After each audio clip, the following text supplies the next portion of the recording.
জীবন মানেই হচ্ছে বেঁচে থাকার লড়াই, যেটা জ্বলন্ত প্রমাণ হচ্ছে আমি। আমি আসলে বেঁচে থাকার জন্যে দৌড়াচ্ছি, সংগ্রাম করছি। তারপরে আলহামদুলিল্লাহ আল্লাহ যতটুকু রাখছেন আলহামদুলিল্লাহ ভালো রাখছেন।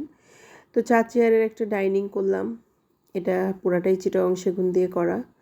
তো আলহামদুলিল্লাহ চেষ্টা করি আসলে ভালো মানের জিনিস যতটুকু আসলে আমার সাধ্যের মধ্যে আছে আমি ততটুকু চেষ্টা করি সততা মেনটেন করে কাজ করার জন্য। বাকি আল্লাহর ইচ্ছা। আপনারাই দেখে বলবেন যে আসলে কেমন হয়েছে। আমার এখানে ওইভাবে আলো নাই, যেহেতু কারখানা, তো এটা শোরুমে রাখলে হয়তো অন্যরকম একটা গ্লেজ দিবে। তো এখানে আসলে কারখানায় অন্ধকার, যার কারণে আপনাদেরকে বোঝাতে পারছি না। তো ভালো থাকবেন। আল্লাহ।